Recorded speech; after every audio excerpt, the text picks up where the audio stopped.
Paul's letter to the Galatians. It was written to a number of churches in the region of Galatia where Paul had traveled on one of his missionary journeys. You can read the stories in the book of Acts. He wrote this important letter from a place of deep passion and frustration. Here's the backstory.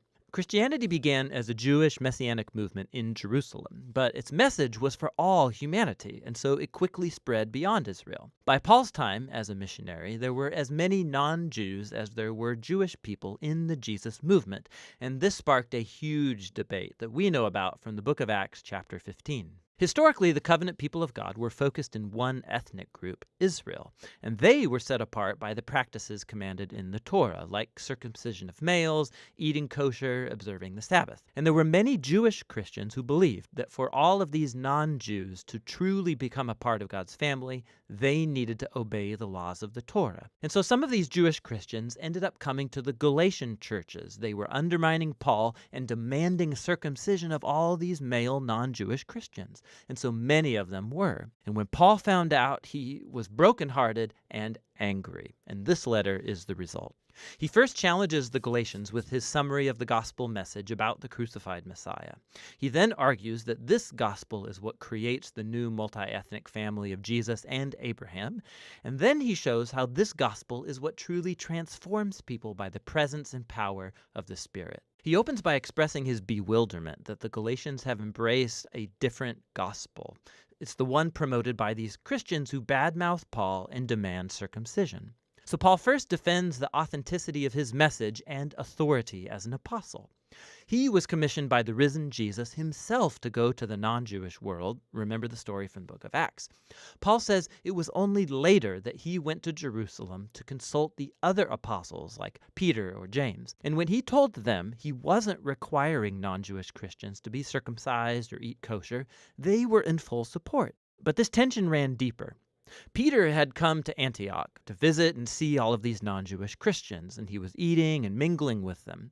But when some of this Jerusalem opposition group showed up in Antioch, Peter caved under their pressure. He stopped eating with these uncircumcised Christians, and he was avoiding them. And so Paul confronted and accused Peter of hypocrisy, of not staying true to the gospel.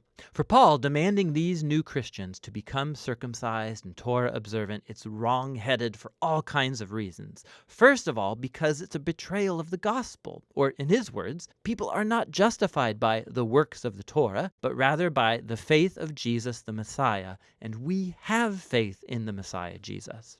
To be justified, or literally to be declared righteous, it's a rich Old Testament term for Paul. It's when God declares that someone is in a right relationship with him. They're forgiven, they're given a place in God's family, and they are being transformed by God's grace. And it's Paul's conviction that no one can be justified by observing the commands of the Torah, but only by the faith of Jesus. This is a dense phrase, and it could refer to Jesus' own faithfulness in living and dying on our behalf, or it could refer to our own trust and devotion to Jesus. Either way, the point is clear. People are justified only through trusting in what God did for them through Jesus, not by what they do for themselves. At the heart of Paul's gospel is this claim that when people trust in the Messiah Jesus, what's true of him becomes true of them. His life, death, and resurrection become theirs.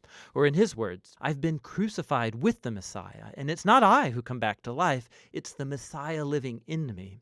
And the life I now live, I live by faith in the Son of God who loved me and gave himself for me. And so the reason anyone can say that they are right with God or belong to Jesus' covenant family, it's not because they obeyed the laws of the Torah. It's only because of what Jesus did for them that they could never do for themselves.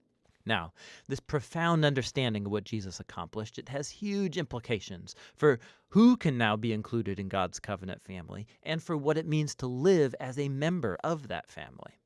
So Paul first turns to the stories about Abraham in Genesis, how he was justified or declared righteous before God by simply having faith, by trusting in God's promise that one day all nations would find God's blessing through him and his offspring. God's purpose was always to have one large multi-ethnic family of people who relate to him on the basis of faith, not on the laws of the Torah. But that raises an important question. Why did God give the laws of the Torah to Israel then?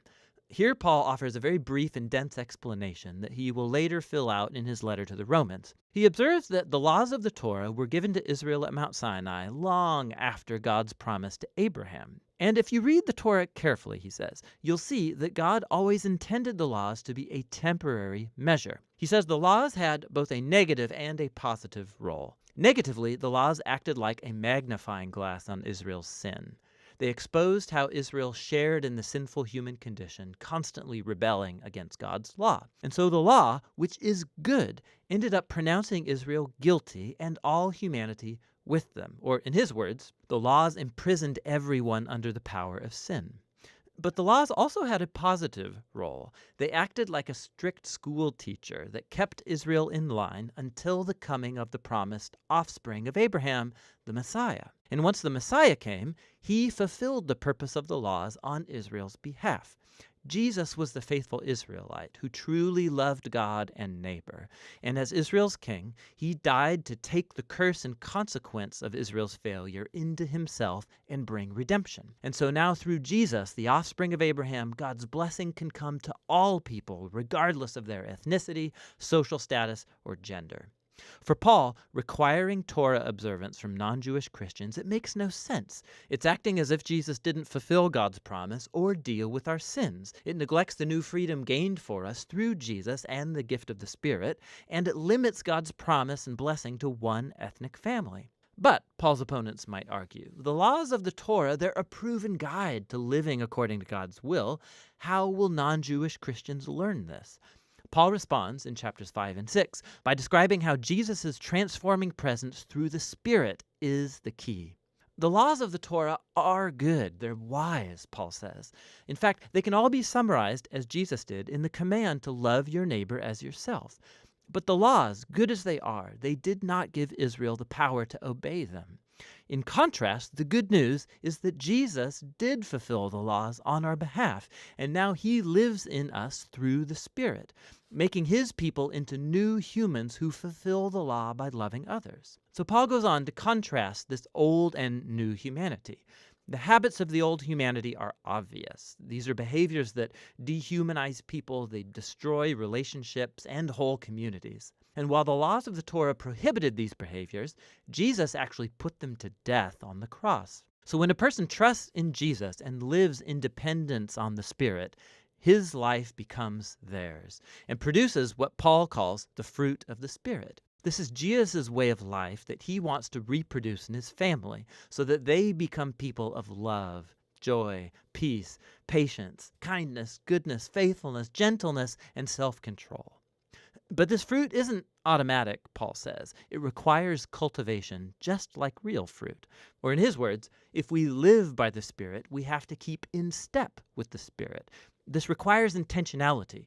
We have to learn how to prune off our old habits and cultivate new ones. And as we do so, we find ourselves carried along by the Spirit, as Jesus reshapes our minds and hearts and makes us into people who love God and others.